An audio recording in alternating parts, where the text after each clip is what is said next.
Buenas tardes. Muchas gracias para un día increíble. Yo puedo hablar con mis pacientes por español, but no con ustedes, so discúlpeme.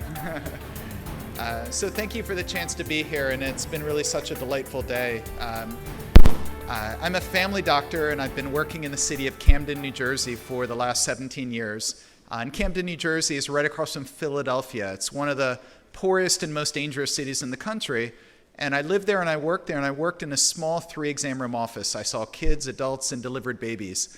And it was a Puerto Rican neighborhood, so I got to know immigrant families that were coming up from the island and some that had been there for several generations, and large Dominican families as well. It was really a pleasure to work there.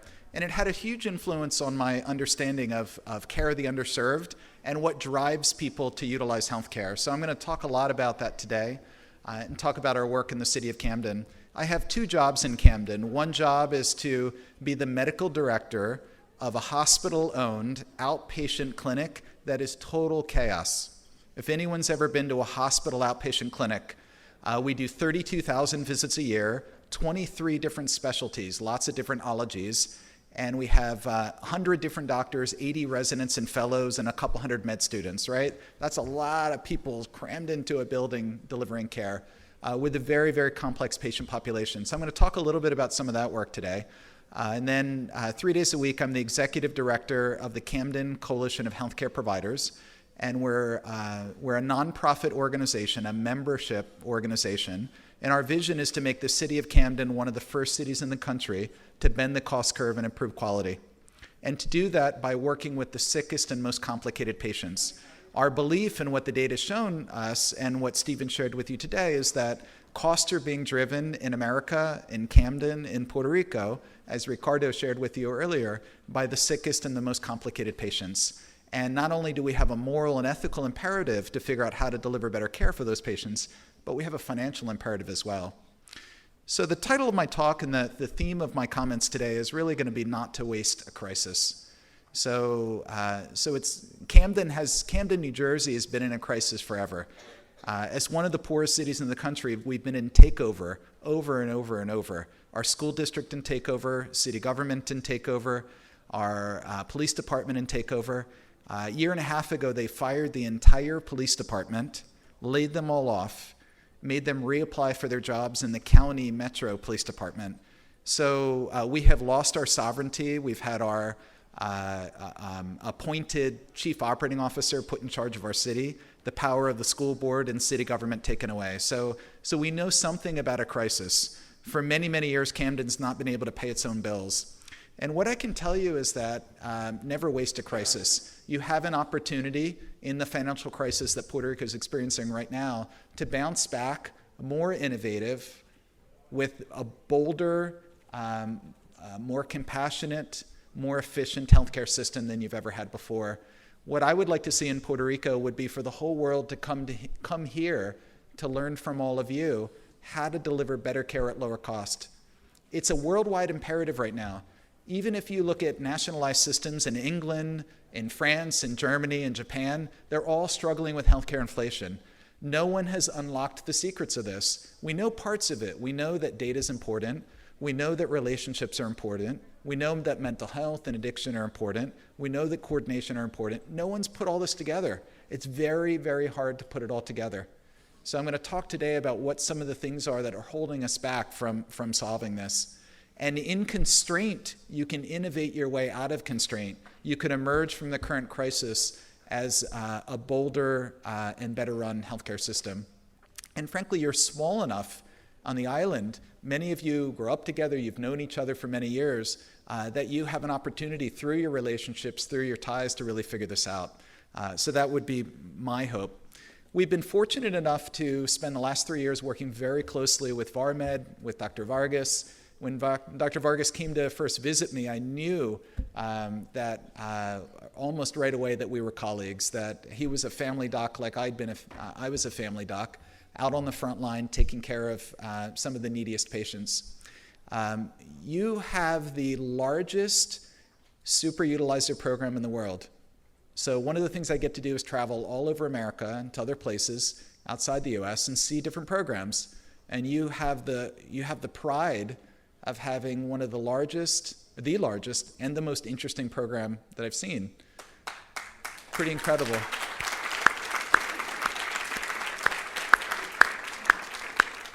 And healthcare innovation is not just about the IT tools and the drugs. It's how you put all that stuff together into a delivery system and a delivery system ecosystem that meets every patient's needs every day. It's the right care for the right person on the right moment when they need it. And that's what you guys are beginning to figure out.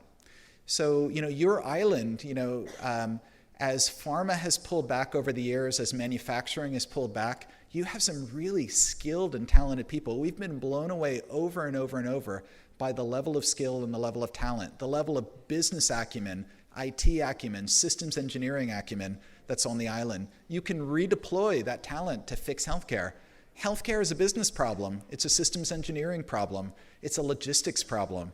All of the tools that you used in manufacturing, you can redeploy to healthcare to start to solve these problems. And that's what we've watched VarMed do with great skill and great talent to grow in a very structured, very thoughtful way in the interventions that they're doing. So let me tell you briefly about how the Camden Coalition is structured. We're a membership nonprofit of 4 hospitals that hate each other and that routinely sue each other and trash talk one another, of primary care offices that don't like the hospitals, of behavioral health, addiction, long-term care, and patients. And we have patients on our board. We re-elect our board, our officers every year. Our secretary has been a city resident. We have a sizable community advisory committee. And we're focused on how do you deliver better care at lower cost. I have news for you. No one knows how to do that. That's like curing cancer. 40 years ago, Nixon declared war on cancer, and we're still working on it. This is a really hard problem. Delivering better care at lower cost to everyone every day is as hard as curing cancer. It actually has a lot of the same math problems even. It's a very multi-layered problem, and I'm going to show you some of that in a second. So in our organization, we run the Regional Health Information Exchange. I've got real-time data coming in every day from 4 hospitals. I know every moment who's admitted, who's discharged, their labs, radiology, and hospital discharge summaries. It's in a data warehouse. We grab the capitation list from the local health insurance plans because the primary care provider is usually wrong at the hospital. We overwrite that field, and every day we push lists out to all the primary care providers of who's been admitted and who's been discharged. We then pay every primary care office $150 for every patient that gets back in within 7 days, $100 for every patient that gets in within 14 days. We also give the patient a CVS gift card, $20 gift card, and a cab voucher, and we buy the time down of the office staff. So we buy dinner for all of the staff to come together and plan how are they going to get their sickest patients back in the office. So those are for the folks that have been to the emergency room in the hospital 1 time. For folks that have been to the hospital 2 or more times, very simplistic algorithm, right? You hear a lot about risk scoring. This is a totally simplistic algorithm. I want to find people who have had 2 or more admissions in 6 months with medical and social complexity. For those folks, we deploy our team right to the bedside, and then they work with them for about 90 to 120 days, follow them back out in the community. We accompany them to their appointments. We help them connect with social services and do a whole variety of things. So that's the basic construct. Unfortunately, if all you did was that, it wouldn't work because the laws of New Jersey are obsolete, the payment models are obsolete, the licensing frameworks are obsolete, the service delivery models are obsolete, the way we do addiction, mental health, primary care, and hospital cares are obsolete as well. The way we train frontline professionals is obsolete. This is a much deeper problem than I ever realized. 13 years ago, I grabbed my stethoscope, went out in the community, and said, we're going to fix this. All we got to do is go and find a couple of these really tough patients and work with them. And it turns out to be much more profound and much, much more difficult than that. So let's talk through a little bit about why this is so hard and what some of the challenges have been. So I stopped seeing patients for a couple of years as our organization was growing. My little 3 exam room office that I loved is boarded up and closed because the Medicaid rates in New Jersey. We ran out of money in New Jersey a couple of years ago, and they cut my payment rates. They cut them in half. And I couldn't move fast enough to see enough patients to make it up. I tried to work every Saturday, work in the evening. You can't make that up on volume. So my office is boarded up and closed, but that means I have time to come and talk to all of you guys. So I started seeing patients again recently at the resident clinic. and it's a hospital discharge clinic. So I get to see all the really sick folks, and they're not my patients. So I'm like a fresh set of eyes. I get to look, and I have long appointments. I gave myself hour-long appointments with a whole team. I've got a social worker, health coaches, and I get to look way back in the chart and find out what's been going on. So I want to tell you a real story of a real patient that came in. So this is actually a patient from the island living in Camden, morbidly obese patient, and he's got a home blood pressure monitor. He's really worried about his blood pressure. He's checking it all the time. And his blood pressure is really high, so he runs to the emergency room and says, oh my God, I'm going to die, I'm going to have a stroke. My blood pressure is really high. And he's right. The blood pressure in the emergency room is very high. He's kept in the hospital. He's on 2 meds, and they give him 2 more meds. Now he's on 4 blood pressure medicines. He comes into my office, and he's got chest pain, shortness of breath, he's lightheaded, he's feeling like shit, he feels terrible. Feels terrible. And we check his blood pressure, and it's still really high. So then I dig around for what's called a thigh cuff. It's like a huge blood pressure cuff that you can put on someone's thigh. But if they have a really big arm, if they're morbidly obese, that's the blood pressure cuff you have to put on their arm. And I couldn't find it. I'm digging and digging, and the resident clinic doesn't have one. Finally, I find one. I sit down, and I check his blood pressure, and it's low. If you use the wrong size blood pressure cuff on someone who's obese, it'll actually be incorrect. His blood pressure is low. And I said to myself, this is horrible. I have to be wrong. So I bring him back in a couple of days, and I check him again. And now he can't even stand up, he's so dizzy. And his blood pressure is 80/55. And I stopped the 2 blood pressure medicines. Now he's back down to just 2. He comes back in a couple more days, and now he feels great. His headache's gone, his lightheadedness is gone, his shortness of breath is gone. He's feeling wonderful. And we start to do much deeper discussion, and it turns out he has severe and profound anxiety. That's why he's running around with a blood pressure monitor. And he has got a little bit of blood pressure, but we incorrectly diagnosed him. So the reason that story is important is that I think it illustrates how I've been working on this problem 13 years, and we haven't figured it out. We're getting closer and closer. We've got some of the shapes and some of the parts of this, but we haven't figured it out. Because if all my team did was care, coordinate for him, navigate, he would have ended up with an echo, a Holter monitor, a CAT scan. They would have done tons of testing on him. He would have ended up with a neurologist. He would have ended up in lots of medications for symptom control. And really, we would have just had the wrong diagnosis. And as I'm seeing more and more patients coming through this hospital discharge clinic, in a major academic hospital, that's a great hospital, the number of patients with incorrect diagnoses are profound. I had no idea. Mental health diagnoses that are incompatible, people on the wrong drugs, medical diagnoses that are incorrect as well. And once one of my colleagues attaches a name, a diagnosis to someone, they wear it like a badge. And as a doctor, I feel uncomfortable undoing the work of another doctor. We're not very good at that. It's a pretty big problem, right? So let me give you another story. It's a patient who came in with severe asthma, and it took me a while to get to know her, for her to open up and really share the story, and asked her lots of questions, just spent a lot of time trying to figure out, unpack her story. And it turned out that up to 2 years ago, she'd never had any real asthma, just a little bit. And we asked lots of questions about what happened 2 years ago. And finally, she was like, you know what? We had a roof leak, and all this water leaked down through the bathroom and through the bedroom. So we sent out our med student and our resident and our health coach, just like the students you saw earlier, with a camera just to take lots of pictures. And they got pictures of holes in the wall, and essentially she's got a terrible mold problem. And the diagnosis is incorrect. They had her diagnosis intrinsic asthma from an internal problem inside of her body, and it was really extrinsic asthma from mold. And she would actually take a shower and go running out of the shower with her inhaler, puffing away on it, because she was aerosolizing the mold in the bathroom. Her treatment was to sleep on the first floor. That's it, because her family can't afford to repair the place. So we could have incorrectly treated her. She was getting steroids after steroids. You get enough steroids and your bones break, you get obese, your body falls apart, you get diabetic. She was on her way to that. So this could be you, could be your family, could be your friends. All of you, I bet, have someone in your family who's been incorrectly diagnosed. I think it's actually much more common than we realize. So let me give you another story. It's a patient from the island who was having repeated asthma and rashes over and over, going back to the emergency room, also getting lots of steroids, and spent a lot of time with her and began to get to know her and get her life story, find out what had been going on in her life. And it turned out that she had severe early life trauma. She had had severe sexual abuse at 14, and that had been a really pivotal moment in her life. And as we pulled the story apart, it turned out that she was bathing in the morning and at night and showering 3 times a day. She's a 49-year-old woman who used to have a good work history, used to have an apartment, and is homeless, couch surfing, going to the hospital over and over and over on high doses of prednisone, totally lost, completely overwhelmed.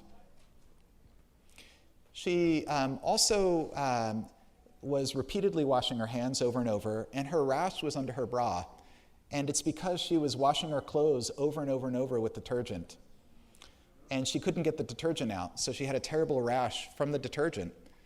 So her asthma was actually from bleach, because she was cleaning her house with bleach over and over and over where she was staying. And she was focused on symmetry. She was always organizing everything. She has severe and profound OCD, for which she was incredibly embarrassed about. It took me weeks to get the whole story out to start to understand all this. So here's the interesting thing about people with early life trauma, is that they seek safety, whether consciously or unconsciously. And here's how you find that out about her. If you ask her, before, during, and after you take a shower, how does it make you feel? And does it ever remind you of a time that you felt safe? She had come up from the island, and her family was in Queens. And at one point, the family is sort of falling apart, and the kids were all staying with the grandparents. And the grandparents were much more functional. They were doing well. And all of the kids, the grandfather and the grandmother, would throw them in the bathtub, and they'd take a bubble bath together. And she said that when she takes a shower, it reminds her of the bubble bath, that it reminds her of a moment when she was happy and when she was safe. She also said that when the reason I asked her the same question about the laundry detergent and the clothes, like, why do you wash the clothes over and over? And she said the smell of the laundry detergent reminds her of when her mother was doing better, when the house was clean and the clothes were clean and things were good in the house. So we don't know what to do about this in healthcare. This is occurring all the time, every day in our offices, in our primary care offices, in our hospitals. We hurt these folks. We over-test them, we over-treat them, we give them medications they don't need. And we don't have to do this. We can change this. We just have to open our eyes and recognize it. Our social workers have known this forever. We don't listen to them. Our psychologists have known this forever. We're not listening to them either. We're focused on our gadgets and our gizmos and our procedures and our payment models and our contracts, and we're not focused on the patient. We have to get the patient's story. You know, this is voice of the customer. For the business folks in the room, this is classic voice of the customer. We're delivering the wrong service at the wrong time in the wrong way to the wrong person. We could reorganize this stuff. We need our systems engineers to work with our psychologists, to work with our addiction specialists. We've got to make factories of love and caring that are standardized and protocolized so that everyone gets the right care every day, but it's done in a way that understands human beings and understands their emotions and their life. So you're on an incredible start. Like, this is a very special room. You've had an incredible mix of discussions today, of different topics, different speakers. You know, IT is really important. It's not enough. Payment reforms, really important. It's not enough. New clinical models is really important. It's not enough. Psychology, sociology, anthropology, we've got to figure out who are these patients and what are we going to do differently. That's going to be the key to unlock all this. So I promise you guys are like way ahead of most other communities I get to visit. You know, you could actually figure all this stuff out. Like this is a mix of heart and mind. You got to be really organized to do this well and to do it in a disciplined way. But you've also got to have values and care deeply about these patients and what you're going to do. So let's talk through a couple of other pieces about why this work is so hard. I want to run through a couple of more cases to illustrate a few more of the points. This is a patient from the island as well. 52-year-old woman, short of breath, Spanish-speaking, lives with her family. In 6 months, had 6 hospital visits. She lives on a ventilator and has a tracheostomy. She has severe lung disease.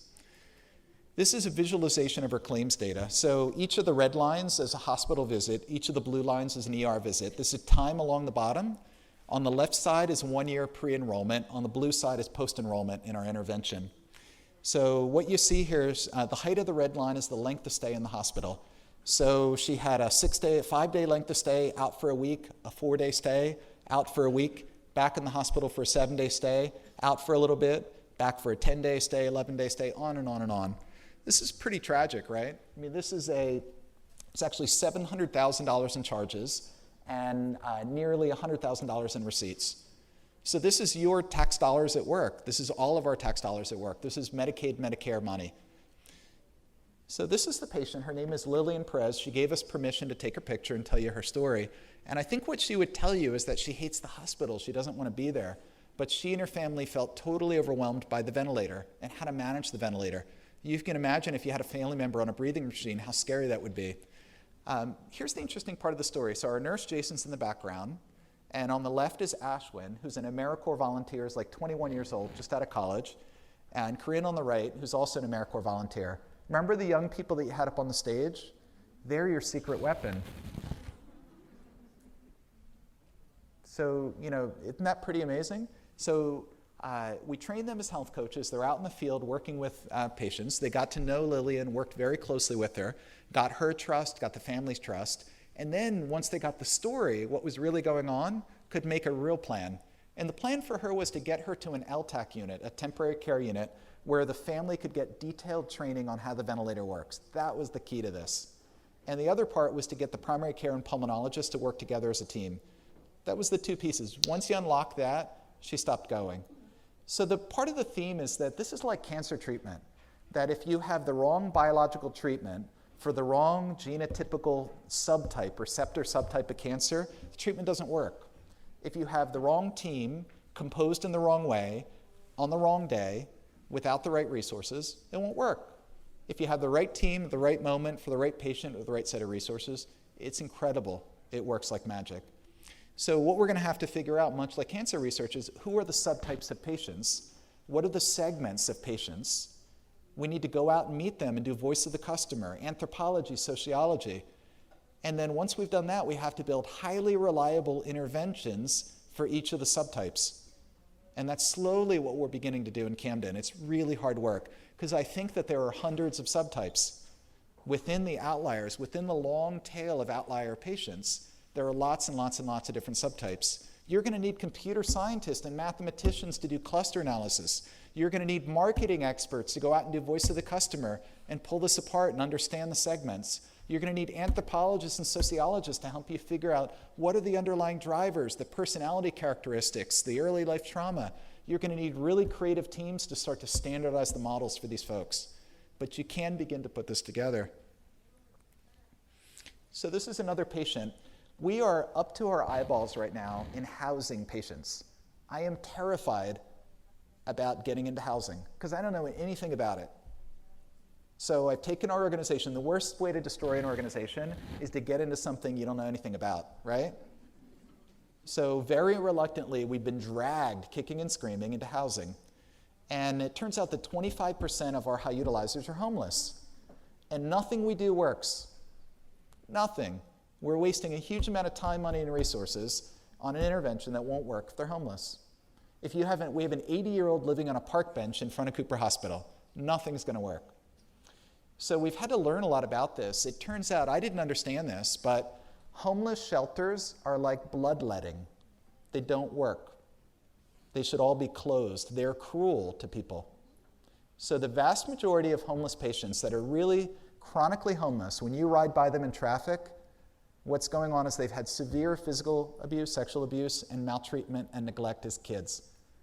When kids are mistreated, they grow up someday, and they don't just magically all heal up and move forward. A whole set of them either end up in jail, end up homeless, or end up in hospitals. And for this patient, and for many of our patients, they're ending up homeless. If you take someone with severe physical and sexual abuse and you put them in a big room like this, with cots, with 80 other people, that's terrifying. That's actually horribly traumatizing to them. You actually stress them out so they drink more. they get more psychotic. They hear more voices. They break rules. They yell at staff, and they get fired and thrown out. In Camden, we pay $65 a day to damage people by putting them in homeless shelter beds. $1,800 a month. It's clicks, just like hospitals. Click, click, click, drop a bill, get paid for it. It's wasteful clicks, just like hospital clicks. People don't need to be in hospitals. They certainly don't need to be in homeless shelters. So the new model came out of New York 10 years ago, and a guy said, you know, in the old model, you had to obey all the rules, follow all the rules, had to get treatment, be clean and sober, go to the psychiatrist, not yell at anyone, be a perfect human being, and you got to stay in the homeless shelter and eventually go into transitional housing and permanent housing. That took 3 years. And if you broke the rules, you go all the way back to the beginning, just like sorry, start all over again. So folks sleep on benches. So Housing First came out of New York, and they said, why don't we just take this really overwhelmed, sad, sick, homeless person and put them in a brand new apartment? Because that's what all of us would want. Any of you want to sleep in a big room with 80 other people who you don't know? So lo and behold, they had a door. They could lock their door. They felt safe. And then they got more sober. They stopped hearing voices. They wanted to go into treatment. And they got much cleaner and more sober. They began to live lives. Some of them actually recover to the point they can go back to work. 90% of the time, Housing First takes the sickest and most overwhelmed people who've been living on the street for years and keeps them housed, gets them better, heals them, and moves them into recovery. So we were bloodletting. We had no idea what we were doing over in housing services. I have news for you. In primary care, the 15-minute appointment is the equivalent of bloodletting. Running from room to room to room in meaningless increments of 15 minutes doesn't do anything for anyone except get billing clicks. It's exhausting to the providers, exhausting for the patients. Doesn't feel very good when the doctor's running for the doorknob. It's an obsolete, damaging model. We need to get rid of it.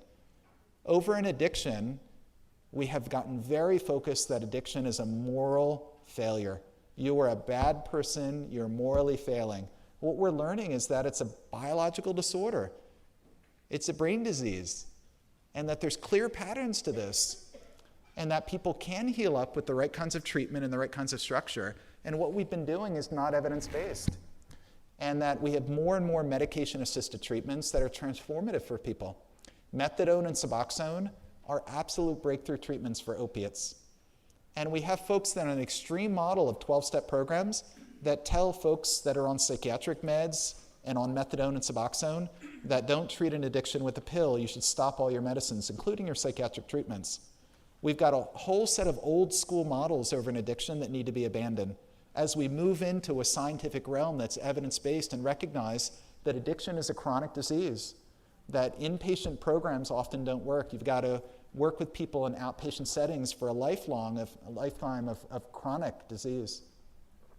Over in mental health, we've come a long way. We used to lock everyone up. Then we stopped locking people up, but we had very authoritarian models in mental health, very cruel models. And we imagined people could never recover. And we've come a long way in those models. We have peer support programs. And we now imagine that schizophrenics can stabilize, people with bipolar disorder can stabilize, and actually someday recover and hold jobs that they're capable of doing far more than we ever imagined. When I go to addiction and mental health conferences, half the audience are patients. Half the audience are patients. Did we bring any patients today? I've been in conferences where half the speakers were patients and families talking about recovery, talking about their journey towards wellness, really shifting the power dynamic. So behavioral health and addiction have begun to move along, but at the community level, because we've under-resourced behavioral health, addiction, and housing and primary care for so long, we have obsolete models everywhere. And we're going to have to bring these models forward. It's not just about navigating people and breaking down fragmentation and silos. Because even if you got them there at the right moment, the model that would be delivered, the quality of the staff on the front line, the management of many of these programs is poor because we've under-resourced them for so many years and so long. So, once again, every time I pull another layer off of this thing, it's very, very complicated. So this is Alfred. Alfred is a patient we've been working with for 3 years, one of the most complicated, highest utilizers in the city of Camden. And Alfred has heart failure, cardiomyopathy, PTSD, major depressive disorder, substance abuse, very significant early life trauma, housing instability, minimal social support, lots of ED and hospital visits to multiple different hospitals across the region. Nothing we did worked for 3 years until we started this pilot. So we've got 50 Section 8 vouchers from the federal government. We've raised wraparound funds. We have housing providers, addiction providers, all in a consortium, and we brought outside trainers to come in and retrain all of our frontline folks in the housing agencies and in the addiction agencies and mental health, all got retrained in the model because they got to stop firing everyone and yelling at them. So they learned how to do trauma-informed frameworks in this. And we're moving these patients out of Camden into the burbs, into brand new apartments and wrapping services. The rent is $600 a month. The wraparound services are initially expensive and then after about 6 months taper off. It costs $10,000 per person per hospitalization.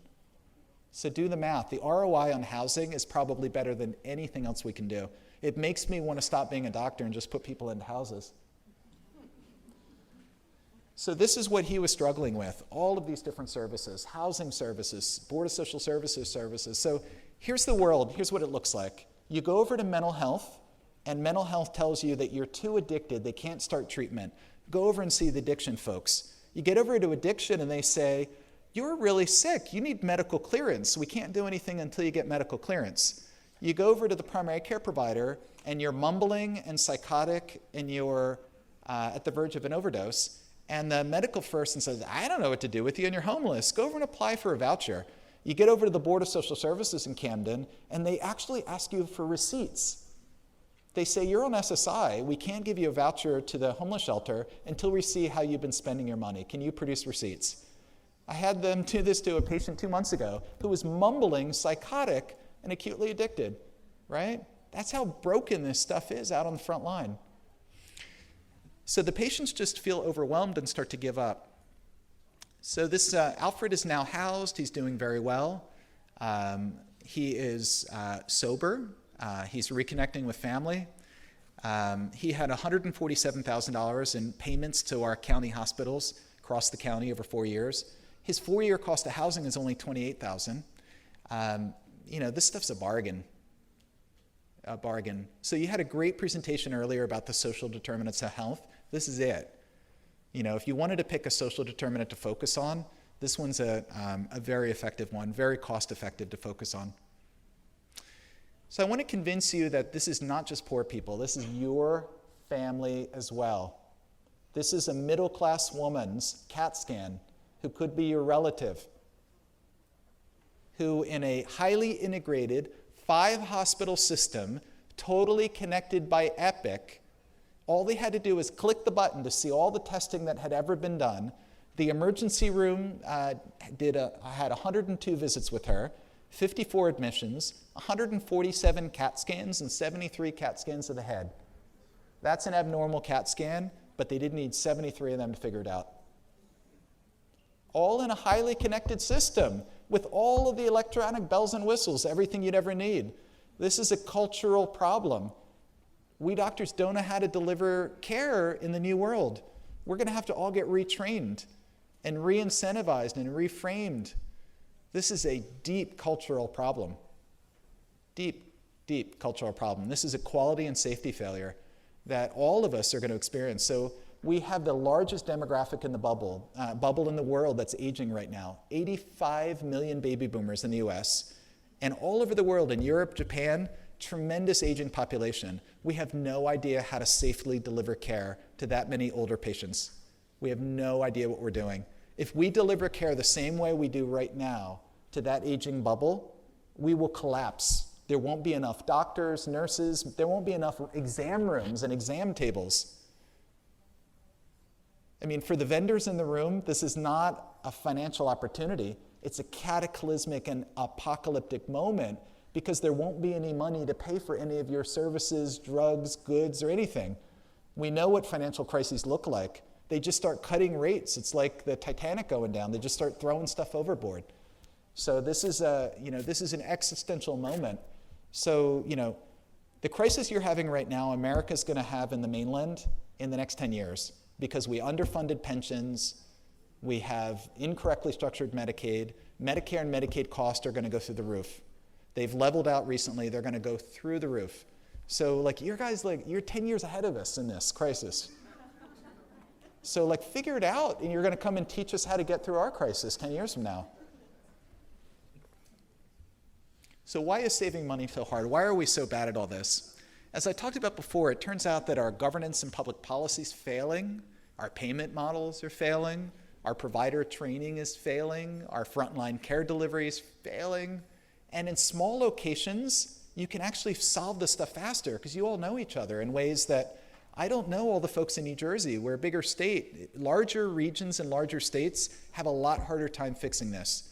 As I go around the country and around the world, locations where people know each other, where there's what's called social capital, can start to work through these problems much more quickly. We've already talked about all this. This is about the old models and new models in mental health, substance abuse, primary care, and housing. Did you have Blockbuster Video down here on the island? Yes. Weren't they all over the place? And what did you do on Friday night? You went to rent movies, right? And there were a lot of people there. And what happened? You couldn't decide what movie to rent, so what did you do? You're walking around maybe on your cell and arguing about which movies to rent, so what do you rent? A whole bunch of movies, right? And then you know how they made their money? On the late fees, because then you forget to return them on time. So where's Blockbuster Video now? Gone. Where's Kodak? Where's the horse and buggy manufacturing company that was probably here years ago?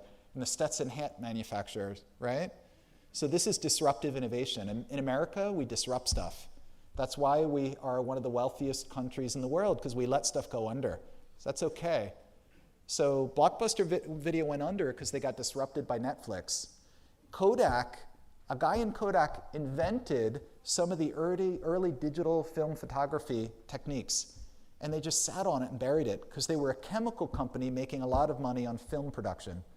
They let themselves get disrupted. Don't let yourself get disrupted. I know you make money on your current business model. All your current business models are going away.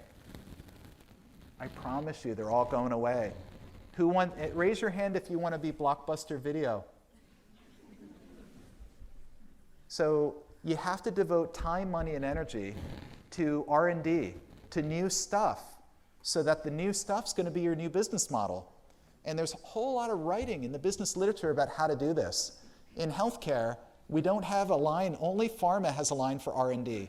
Hospitals, doctors' offices, IPAs, you don't have a line in your budget for R&D.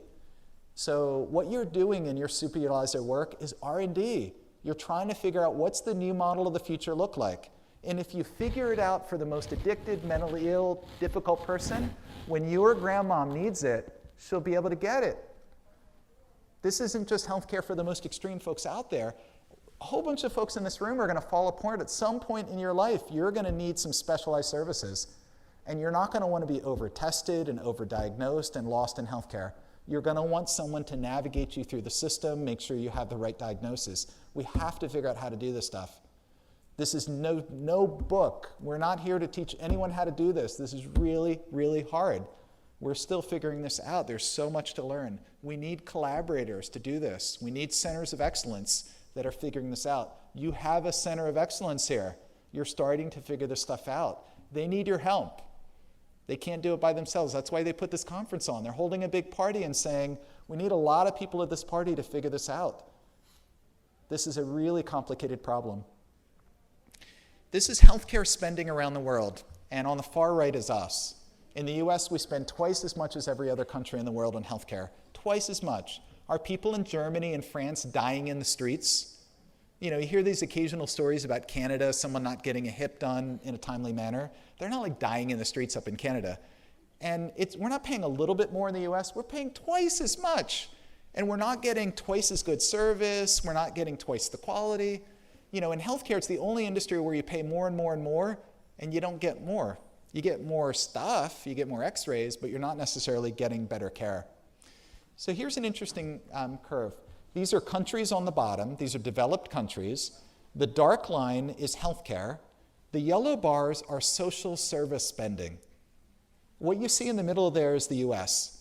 In the US, we spend half as much as all of these other countries on social services, and we spend twice as much on healthcare. We're an extreme outlier. So essentially, we are medicalizing social problems every day. We're spending too much in healthcare, and bridges are falling down, and teachers are getting laid off because we're gobbling up the economy. It's a fixed pie. It can't keep growing and growing and growing, right? You've learned that. And if you put too much money in one sector, you destroy the other sectors of the economy. Your kids aren't getting education, houses, people don't have housing, streets aren't getting repaired. In America, we've had bridges fall down in the last couple of years because we aren't funding our infrastructure. The other thing that we spend more on than any other country in the world is criminal justice. We have more people incarcerated in the US than any other country in the world, including Russia and China. We spend a lot of money on courts, on jail, a lot of wasted money. That's not productive money. And same on hospitals. That's not productive money. Hospitalizing people is not productive for your economy. It's a failure of your economy. So we are criminalizing and hospitalizing social problems every day. That's a waste of human capital. It's a waste of social capital and waste of financial capital. So I want to close with a metaphor. If you wanted to buy a car in the early part of the century, the car would be very expensive. Only the wealthy could buy a car. It was a work of art. It was beautiful. And you went to an artisan's studio and you met the craftspeople building your work of art. When you drove that car away, it was an amazing thing. You were the only one on the road. You were passing all the horses and the horse and buggies. But if your car broke down, you were out of luck. No one knew how to repair it, and the parts were not interchangeable. So Henry Ford came along, and he standardized and protocolized and stretched all that out, and you can only buy a black Model T. That's it. And also, if one day you're a craftsperson, the next day you were now putting on the tires. And that's all you did, day after day after day. It's very dehumanizing work. But the wages went up. They actually paid the assembly line workers enough money to buy a car. And Americans were able to buy cars. They drove the price of cars down through standardization, protocolization, and mass production. So in the late stage manufacturing, in the modern era, in a modern Toyota factory, you've got team-based work, you've got automation of boring work, you've got delegation, standardization, you've got Six Sigma, you've got process engineering. You guys have a lot of experts in that here because of your history in the manufacturing base. So in healthcare, you know where we are? We're way back here. Our doctors are like artisans and craftspeople. We're like, no one better interfere with my work. Don't tell me what to do. This is my little craft studio. And I want autonomy and I want to be left alone. Don't measure me. Don't tell me to go faster. Let me do my thing. That was me. That was me a couple of years ago. Didn't work out well. Right now we're moving into that and it's going to hurt. Everyone's going to be angry. All our artisans and our craftspeople are going to be angry about the loss. There's going to be profound mourning about losing the craft model and beginning to standardize and protocolize. What we've got to do is move to this, which is the modern assembly line, which is far more humane. And you've got engineers coming down, talking to the front line and doing human-centered design, a much more humane model. That's where we have to end up. You guys could leapfrog to that. So let's talk about how that would play out.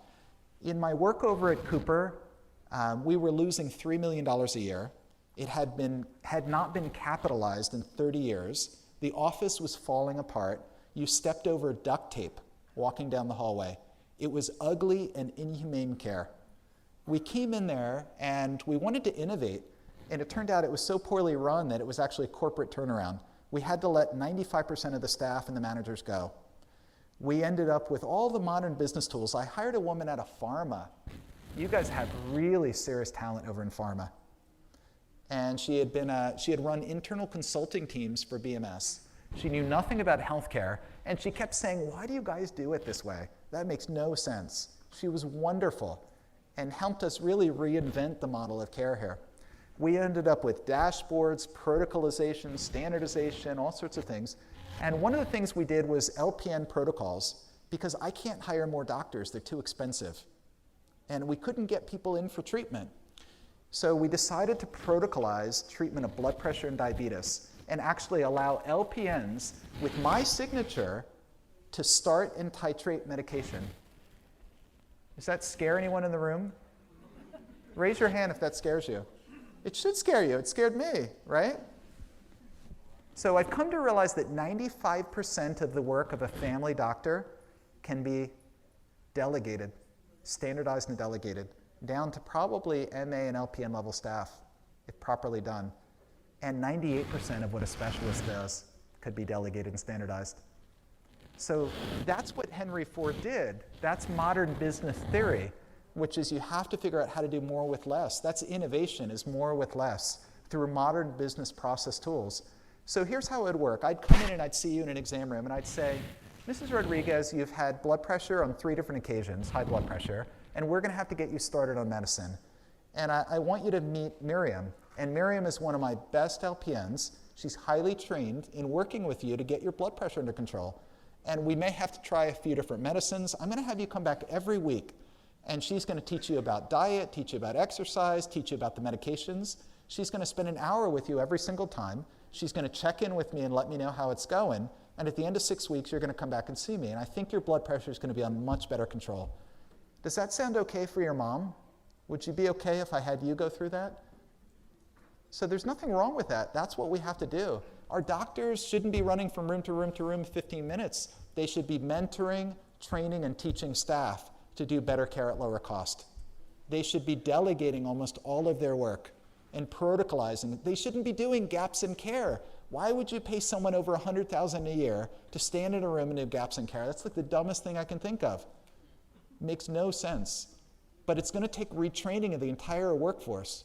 So, when I say that you guys have an opportunity in crisis, as payment models are being cut, as payment situations being constrained, you can't just do more, faster, the same thing. It won't work. You're going to have to fundamentally disrupt how you deliver care every day for everyone and rethink all the most basic models. The other problem I have is I can't hire enough specialists. They don't want to come and work with poor people. And every specialist that sees a patient in Medicaid loses money. So the only way out of that constraint for us was to do something called group visits. So instead of running from room to room as an endocrinologist, I now bring 15 diabetics to one room. It's a classroom, and we've broken out to stations, and they go through stations, and then they come together and have an hour with the endocrinologist asking questions. It's a much more effective model of care. Patients love it. They get to know each other. They start to check in with each other. And we can now see 50 severe diabetics in Camden in a morning, whereas previously we could only see 10 to 12. So that's unlocking through just a business process change and a rethinking of the basic model. It's making more money. It's using our resources more effectively. It has higher patient satisfaction and better clinical outcomes. That's what you want. That's breakthrough innovation. We need lots and lots more of that. And I know that you guys can do that down here. So that's solving the conundrum of the effective and the efficient. So at every healthcare table I've ever been, one side of the table are the effective folks. They're your nurses and social workers and family docs who are all relationship-centered. They're always, what about the patient? And they want to spend more time with patients. Then the other side of the table are the poor efficiency folks. They're the business managers who have to pay the bills and keep the trains running on time. And they fight back and forth. Innovation is when you stop fighting and you can speak each other's language and understand that you need to do both well. So if you're on one side of this or the other, the way I knew I had a breakthrough is when my MBAs started sounding like social workers and my social workers started talking about ROI. So I want to close with one last point. And this point was made earlier. We've repeatedly made the point, is about early life trauma. This is probably the most important thing I'll leave you with today. This is about a very large study that was done at Kaiser Permanente in the US 15 years ago. And they mailed out a survey asking 10 questions about the horrible stuff that happened to you as a kid. Death of a parent, physical abuse, sexual abuse, maltreatment, neglect, horrible stuff. And you get a point for each one that has occurred. And it doesn't count how many times it happened, the severity, just the existence. Very simple survey. You can go online and take it. It's very easy to take. And they mailed it out. What percent of folks do you think returned the survey? If you got a survey in the mail asking about the horrible crap that happened to you as a kid, think you'd return that survey? Normal surveys, like 20% of people return a survey. Maybe if you're lucky. 70% of patients, 15,000 patients return the survey. Isn't that staggering? And they agreed, they signed to have it connected to their medical record.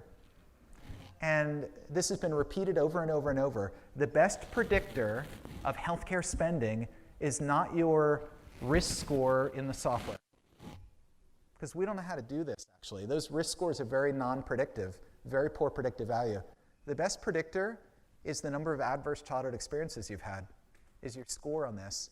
The best predictor of healthcare spending, healthcare utilization, it even predicts obesity rates, substance abuse, smoking. It predicts homelessness, predicts early pregnancy. It also predicts incarceration as well. So essentially, we have these folks that have been really damaged, and they go in a couple different directions. Some take that damage and become violent, which is pretty reasonable considering what happened to them. They go to jail.